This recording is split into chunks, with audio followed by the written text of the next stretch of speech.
गुरु भगवान के शुक्राने, गुरु भगवान को नमन है। तो अपने मन को वृंदावन में ले चलिए। अच्छा, आप संसार की ओर से मन को हटाकर भगवान की आनंद की लीला के लिए तत्पर हो जाइए। अब मन संसार से हटा लीजिए और भगवान की लीला का आनंद लेने के लिए तैयार हो जाइए। ये कोई कहानी नहीं, नाटक नहीं, सिनेमा नहीं, ये तो मन को अंतरंग देश में, अंतरंग काल में, अंतरंग वस्तुओं में ले जा। अब देखिए, अंतरंग देश क्या है? अंतरंग देश है वृंदावन। अब देखिए, एक स्थूल वृंदावन है। अब हर एक कोई तो वृंदावन में रह नहीं सकता। चैतन्य महाप्रभु क्या वृंदावन में रहे? वो तो पुरी में रहे, पर उनका हृदय वृंदावन था। हर समय वो राधा कृष्ण की लीलाओं का चिंतन करते रहते थे। तो वृंदावन देश में आप रहें न रहें, पर हृदय आपका वृंदावन रहे। भगवान की लीलाओं का चिंतन होता रहे, भगवान के नाम का चिंतन होता रहे, भगवान के नाम का जप होता रहे, भगवान याद रहे। शरीर से तो वृंदावन में हर एक कोई नहीं रह सकता, पर मन तो हर एक कोई वृंदावन बना सकता है ना। तो मन को वृंदावन बनाइए और वृंदावन देश में रहिए और मन को भी वृंदावन बना लीजिए। तो फिर तो कहना ही क्या, फिर तो सोने में सुहागा। तो सबसे बड़ी बात है कि हमारा मन वृंदावन बन जाए। उसमें कोई राग द्वेष की बात ना हो, कोई तू तेरे की बात ना हो, कोई द्वैत की बात ना हो। उसमें सिर्फ भगवान की लीलाओं का चिंतन हो, भगवान के प्रेम का चिंतन हो, भगवान का नाम चले, तो वो ही वृंदावन है। अंतरंग काल में और अंतरंग वस्तु में ले जाना है। अब अंतरंग काल क्या है? शरद पूर्णिमा की रात्रि जो है, उस समय की वही अंतरंग समय है जब भगवान ने रासलीला करी थी। तो उस समय में ले चलिए अपने मन को। तो आप मानसिक तौर पे भी ले चल सकते हैं। उस समय तो अब नहीं आएगा, पर मानसिक तौर पे तो आप उस समय पहुंच सकते हैं ना। अब हम लीला चिंतन कर रहे हैं, तो आइए उस काल में चलते हैं। चल सकते हैं? आइए चलते हैं।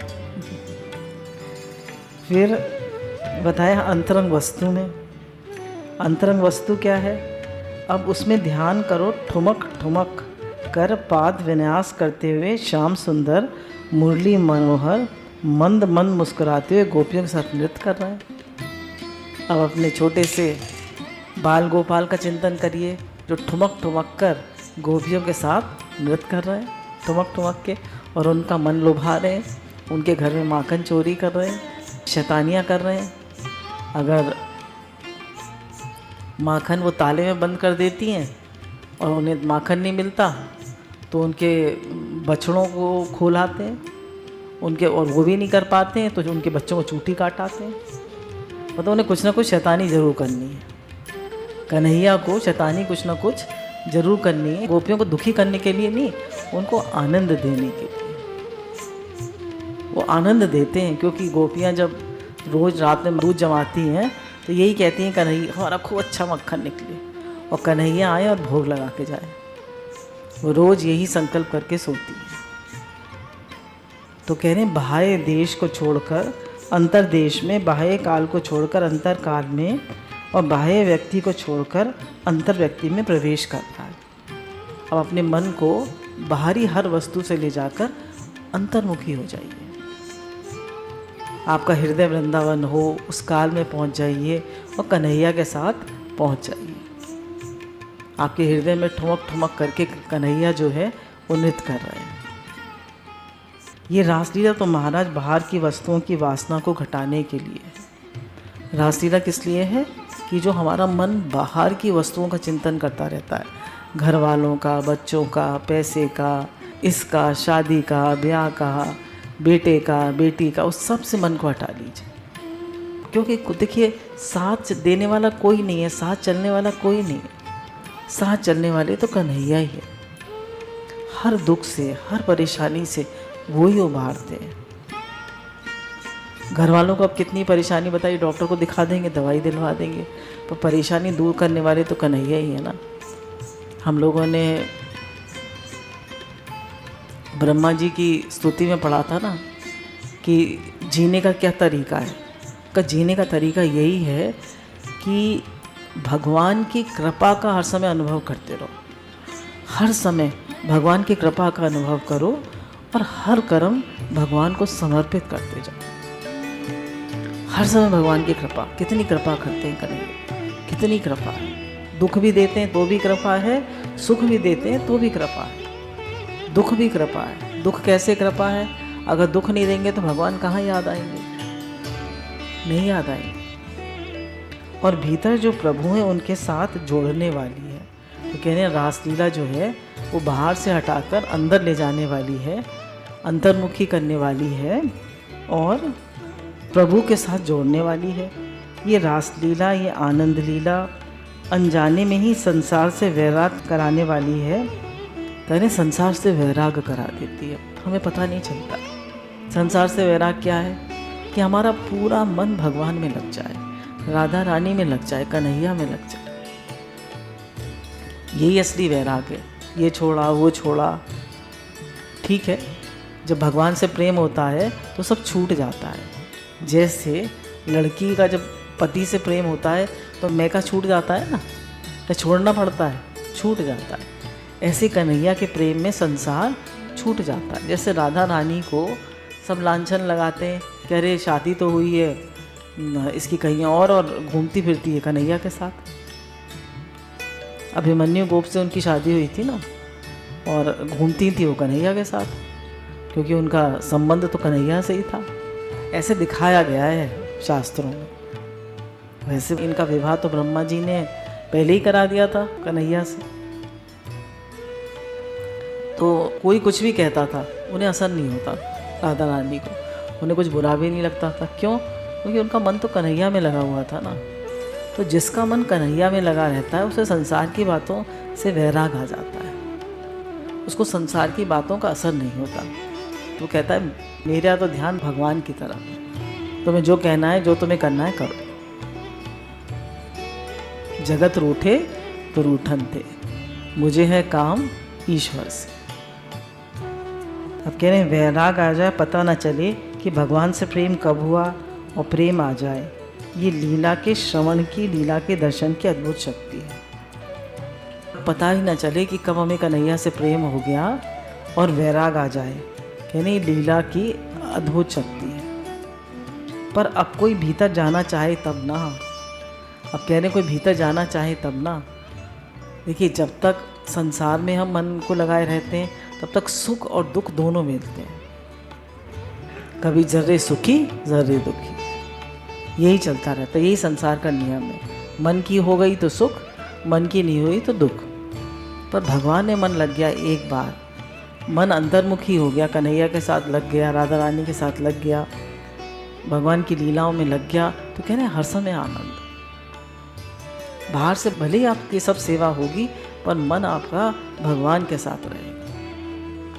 तो आप देखो 5 वर्ष पहले की शरद ऋतु, अश्वनी मास की शुक्ला पूर्णिमा, सायंकाल का समय, चंद्र उदय होने वाला है और कदम वृक्ष के नीचे खड़े होकर त्रिभंग ललित, बांके बिहारी, पीताम्बरधारी, मुरली मनोहर, मंद स्मित, गोरोचन अंकित, मयूर मुकुटी, मकराकृति, कुंडली, श्याम सुंदर देखा कि आज विहार करने योग्य है और आज संकल्प की पूर्ति के लिए उदय हुआ है। आज चंद्रमा जो है मेरे संकल्प की पूर्ति के लिए उदय हुआ है। उन्होंने कहा भैया आज के दिन तो रास करना चाहिए। क्यों? खुद सुख लेने के लिए या गोपियों को सुख देने के लिए? गोपियों उनको सुख नहीं चाहिए, वो तो सबको सुख देना चाहते हैं। अब अपने मन को ले चलो वृंदावन में। बजी डुगडुगी, शुरू हो रही है भगवान की लीला। डुगडुगी बजी, भगवान की लीला शुरू हो रही है। पूर्व दिशा में चंद्र उदय हुआ। सुखदेव जी महाराज रसिक हो गए। ये जो वर्णन है उसमें अवधूति की बात नहीं है। वैसे तो अवधूत हैं सुखदेव जी महाराज, और वो रसिक हो गए। रसिक कौन होता है? जो राधा कृष्ण की लीलाओं का चिंतन करे उसे रसिक कहते हैं। वैसे तो सुखदेव मुनि जो है वो अवधूत हैं और अब रसिक हो गए जब भगवान की लीलाओं का चिंतन कर रहे हैं। तो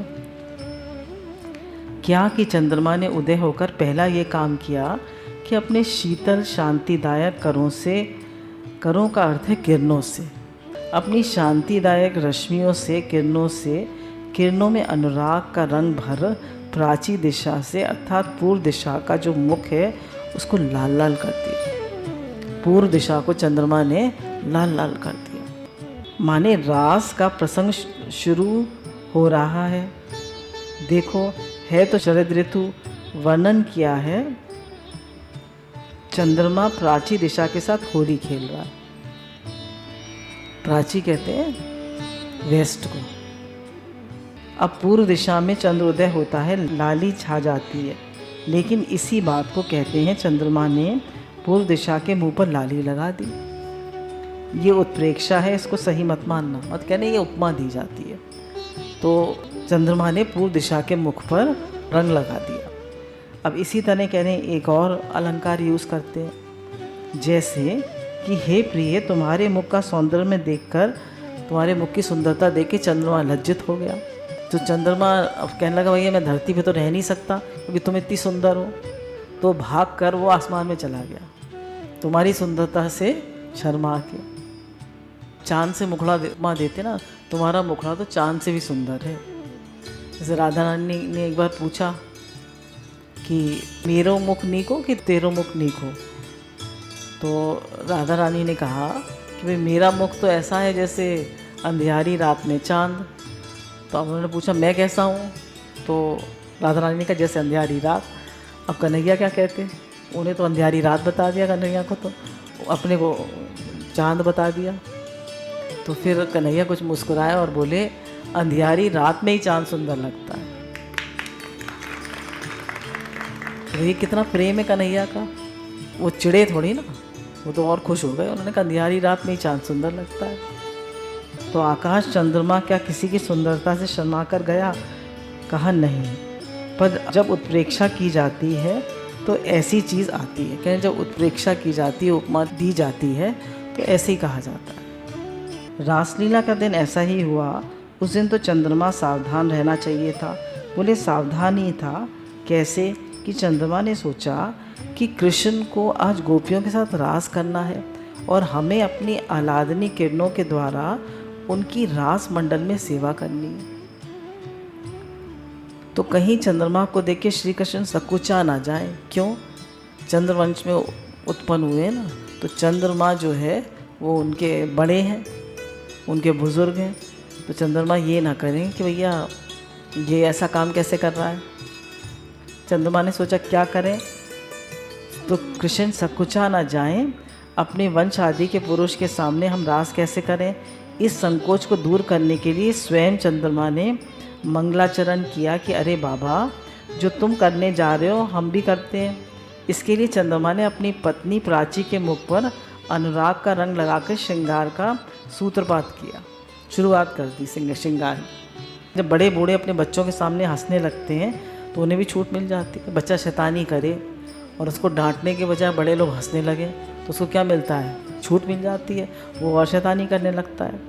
चंद्रवंश के आदि पुरुष चंद्रमा श्री कृष्ण चंद्र ने कहा बेटा तुम संकोच मत करो, तुम पृथ्वी पर रास करो, हम आसमान में रास कर रहे हैं। इससे श्री कृष्ण और चंद्रमा की एकता हो गई। हे कमल नयन प्यारे श्याम सुंदर, मेरा मन तुम्हारे दर्शन के लिए व्याकुल हो रहा है। अब गोपियाँ कह रही हैं जैसे प्रेयसी का मन अपने प्रियतम के दर्शन के लिए व्याकुल होता है। तो गोपियाँ कह रही हैं, राधा रानी कह रही हैं कि हम आपके दर्शन के लिए व्याकुल हैं, क्योंकि जब भगवान ने बंसी बजाई तो किसी भी गोपी ने ये नहीं देखा कि हमने श्रृंगार हमारा है या नहीं। राधा रानी ने तो लहंगा भी उल्टा पहन लिया और सब कुछ उन्होंने उल्टा सीधा कर लिया, चुनरी भी गलत पहन ली, चोटी भी ठीक नहीं बनाई, काजल भी एक आँख में लगाया एक में नहीं लगाया। तो उनका श्रृंगार देखकर कन्हैया को बड़ा प्रेम आता है। देखो कैसे प्रेम में बिल्कुल वो हो रही है, कितना प्रेम है इसको कि इसको अपनी सुध बुद्धि नहीं है, तो भागी चली आई। तो फिर वो उनसे कहते हैं योग माया से कि इन सब का श्रृंगार ठीक कर दो। हजारों हजारों गोपियाँ हैं, सब ने लहंगा पहन लिया, सब ने चुन्नी पहन ली, सबका श्रृंगार हो गया, सबको एक साथ योग माया ने बिल्कुल तैयार कर दिया, सबको एक साथ। तो हे कमल नयन प्यारे श्याम सुंदर, मेरा मन तुम्हारे दर्शन के लिए व्याकुल हो रहा है। कैसे? जैसे प्रेयसी का मन अपने प्रियतम के दर्शन के लिए व्याकुल होता है।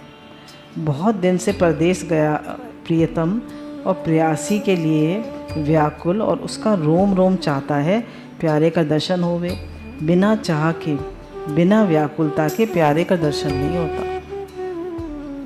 अब राधा रानी तो है प्यास, प्यास ही जानो प्यारी जू को रूप, और कृष्ण जी जो है वो रसोवेसा है। अब रस हमें कैसे मिले? जब तक प्यास नहीं होगी तब तक रस मिलेगा? आपको पानी की प्यास ना हो, आपको बढ़िया से बढ़िया शरबत आपके सामने रख दिया जाए, बढ़िया से बढ़िया चीज़ बना के रख दी जाए, पिएंगे? जरा भी प्यास नहीं है आपको, तो आपको बढ़िया से बढ़िया कथा सुना दी जाए, पर आपको प्यास नहीं है तो आपको आनंद नहीं आएगा। तो ये तो अंदर से जब तक प्यास नहीं है तो राधा रानी की, रास की, कृष्ण की बातें समझ में नहीं आएंगी, आनंद नहीं आएगा। इसके लिए प्यास चाहिए। ये प्रिय शब्द प्रेम शब्द का मूल है। जो अपने प्रेमी को तृप्त कर दे उसका नाम प्रेम है। अब कहने प्रेम क्या है? जो अपने प्रेमी को तृप्त कर दे, जिसको देखकर आँख तृप्त हो जाए, जिसको देखकर हमारी आंखें तृप्त हो जाए, वो हमारा प्रेमी है। जैसे चकोर चंद्रमा का दर्शन का प्यासा है, वैसे आंखें जिसके दर्शन की प्यासी हैं और दर्शन करके आनंद लेती भी जाती हैं और अतृप्त भी रहती हैं, उसका नाम होता है प्रिय। कह रहे जैसे चकोर जो है वो चंद्रमा के दर्शन का प्यासा होता है, देखता ही रहता है। तो ऐसे ही प्रिय कौन होता है? जिसका हम दर्शन भी करते हैं, हमें तृप्ति भी आती है और अतृप्ति भी रहती है कि और देखने को मिले, और देखने को मिले, और दर्शन को मिले। जैसे गोपियाँ कितना भी कृष्ण के साथ रहती थी, कितना भी कृष्ण का संग करती थी, पर उन्हें तृप्ति भी आती थी और प्यास भी रहती थी। जैसे सुबह कृष्ण का दर्शन करती थी, जब वो गौचारण के लिए जाते थे, सब भागती थी। आपको बताया ना, छोटी 6-7 साल की लड़की वो भी भागती थी, भैया मेरी जल्दी चोटी बना। कहती थी कलेवा कर ले, नहीं मैं ना कर रही। वो भागती थी कि नहीं कन्हैया चला जाएगा। जब वो भागती थी तो फिर वो उसकी मैया भी भागती थी। मैया भागती थी तो वो फिर सास कहती थी अरे घर का तो काम कर जा। तो कहती थी, वो बहू भाग जाती थी कि मैं दर्शन तो कराऊँ कृष्ण का, तो दादी भाग जाती थी। सब भाग जाते थे, कोई नहीं रुकता था, एक सब भाग जाते थे। सब पक्षी भी भाग जाते थे, बंदर भी भाग जाते थे, इतनी गैया मैया हैं वो भी भाग जाती, सब भाग जाते थे। पूरे वृंदावन में जब कृष्ण जाते थे गौचारण के लिए तो सब भागते थे, उनको देखते थे, तृप्ति भी आती थी। फिर शाम को लाइन लगाए खड़े हो जाते थे जब वो लौट के आते थे। तृप्ति नहीं आई ना, तो तृप्ति भी आती थी, फिर देखने की प्यास जाग जाती थी कि फिर दर्शन मिले कृष्ण का। तो कह रहे ये प्रिय के दर्शन हैं कि देख भी लेते हैं, तृप्ति भी आ जाती है, फिर मिलने की चाह खड़ी हो जाती है कि फिर जाके दर्शन करो, फिर मिलो, देखते ही रहो, मिलते ही रहो। कह रहे हैं कि भगवान का प्रेम ही ऐसा है। और कन्हैया कहते हैं इतने सुंदर हैं, इतने सुंदर हैं कि उनको देखते ही रहो। उनका सुंदर प्राकृतिक नहीं है, वो 5 तत्वों से नहीं बने, वो तो अप्राकृतिक है। जिसकी आवाज़ सुनने के लिए, जिसका वचन सुनने के लिए कान प्यासे रहते हैं, जिनको छूने के लिए त्वचा प्यासी रहती है। कह रहे हैं उसकी बात सुनने के लिए कान प्यासे रहते हैं, उसको छूने के लिए त्वचा प्यासी रहती है, जिसको सूंघने के लिए नासिका प्यासी रहती है। कह रहे हैं उसको सूंघने के लिए नासिका प्यासी रहती है, जिसका स्वाद लेने के लिए जिह्वा प्यासी रहती है। एक क्षण जिसकी याद भूल जाए तो मन व्याकुल हो जाता है। कह रहे हैं एक क्षण भी प्रभु आप ना भूलें, हे नाथ मैं आपको भूलूं नहीं। एक क्षण भी मैं आपको क्यों भूल गया? कह रहे मन को व्याकुलता हो जाए कि एक क्षण भी भगवान मैं आपको क्यों भूल गया। अरे घड़े एक विष्णु राम को तो ब्रह्म हत्या मोह हो, एक घड़ी भी मैं भगवान को बिसरूं नहीं। उसको बोलते हैं प्रिय, जिसके बिना किसी भी इंद्रिय को तृप्ति नहीं है, न आँखों को, न कान को, न त्वचा को, न नाक को, न जीभ को, न दिल को, न दिमाग को, जिसके बिना जीवन में तृप्ति आती ही नहीं, उसका नाम प्रिय है। यानी जिसके बिना आँख को, कान को, जिह्वा को, त्वचा को तृप्ति आती नहीं, जिसको देखे बिना, मिले बिना, छुए बिना, जिसके साथ रहे बिना तृप्ति आती ही नहीं। जाना है, मुझे तो जाना है। लोग कहते हैं पागल हो गई हो क्या? तो क्या कहें, रहा ही नहीं जाता, हमें तो जाना है। तो कह रहे हैं ऐसे ही सब जो है दीवाने रहते हैं कृष्ण के, वृंदावन सब भागते हैं। बहू से कहते हैं कि देखो तुम जा रही हो, तुम्हारी सास तुम्हें गुस्सा करेगी। तो लोग कहते हैं तुम्हारी सास तो वहाँ पहले ही खड़ी है कृष्ण के दर्शन करने के लिए। गोपी कहती है तू भी चल, तेरी सास तो पहले ही खड़ी है वहाँ लाइन लगाए, वो क्या गुस्सा करेगी। तो सबको, बच्चे से लेके, छोटे बच्चे से लेके वो सास भी और बहू भी, सब दीवानी है कृष्ण की, सब भागती है उनका दर्शन करने के, कोई नहीं रहता उनके दर्शन के बिना। एक बार की बात है, कल्याण परिवार में ऐसा बढ़िया गुट इकट्ठा हुआ। उसमें हनुमान प्रसाद पोद्दार भी थे, पंडित लक्ष्मी नारायण भी थे, जयदयाल गोयनका भी थे, बहुत सारे लोग जो इकट्ठे हुए थे। उन्होंने क्या कहा? उन्होंने कहा देखो दुनिया में मोर नाचते हैं बरसात में, वह चाहे विलायत के हों, चाहे हिंदुस्तान के मोर हों, चाहे अमेरिका के मोर हों, चाहे यूरोप के मोर हों, अफ्रीका के हों, चाहे एशिया के हों, कहीं का मोर हो, वह आसमान में बादल देख के नाचने लगता है। क्यों नाचने लगता है? क्योंकि मोरों का प्यार बादल से होता है। परंतु ये जो मनुष्य जाति है ना, इसका तो कोई ऐसा प्यारा जिसको देख करके मनुष्य जाति प्यार में नृत्य करने लगे है ही नहीं।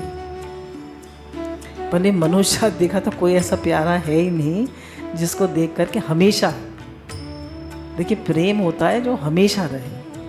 प्रेम 2-4 दिन का नहीं होता। हम सोचते हैं थोड़े दिन तो सभी नृत्य कर लेते हैं, तो बोले हमेशा जो नृत्य करने लगे जिसको देखकर। अरे इसने तो अपना प्यार बिखेर दिया भाई, टुकड़े टुकड़े कर दिया, कुछ यहाँ कुछ वहाँ। प्यार जब तक सिमटता नहीं तब तक मज़ा नहीं आता। मोर तो जानवर है, वो हमेशा कहीं का भी मोर हो, बादलों को देखकर नृत्य करता है। बोले हमारा मन कब नृत्य करता है? कभी करता है, कभी नहीं करता। पर हमेशा जिसको देख के मन नृत्य करे, हमेशा, छोटेपन से लेके अंत समय तक, अंतिम सांस तक, वो तो भगवान ही हो सकते हैं। जिनको देख के मन नृत्य करे, कह रहे वही हमारा प्रिय है। हमेशा मन नाचने लगे, खुश हो जाए, प्रिय लगे। जो प्यार में 7 बातें होनी चाहिए। सबसे पहली बात, एक तो प्यार कभी टूटता नहीं है। प्यार हमेशा एक सा रहता है, वो टूट जाए वो प्रेम नहीं है। देखिए कितने सारे बच्चे आए यहाँ हमारे यहाँ मोहन निवास पे। गुरु भगवान अक्सर बताते हैं कि 4000 बच्चे अब तक यहाँ आ चुके हों। आए और चले गए, आए और चले गए, आए, शादियाँ हो गई, चले गए, प्रेम भी हुआ, अच्छा भी लगा सत्संग, भगवान अच्छे भी लगे और चले भी गए। तो प्यार नहीं कहा, प्यार नहीं कहा जाएगा। टूटने की चाहे जितनी वजह आवे, टूटने की वजह साफ साफ आ जाने पर भी जो कभी न टूटे, ऐसा जो भाव बंधन है, दिल से दिल के साथ बंध जाना है, ये प्रेम की पहली चीज़ है। पैसा कम हो जाए, मान अपमान का कारण आ जाए, दूसरे किसी से प्रेम हो जाए, पति या पत्नी का, कुछ भी कारण आ जाए, पर प्रेम टूटे नहीं।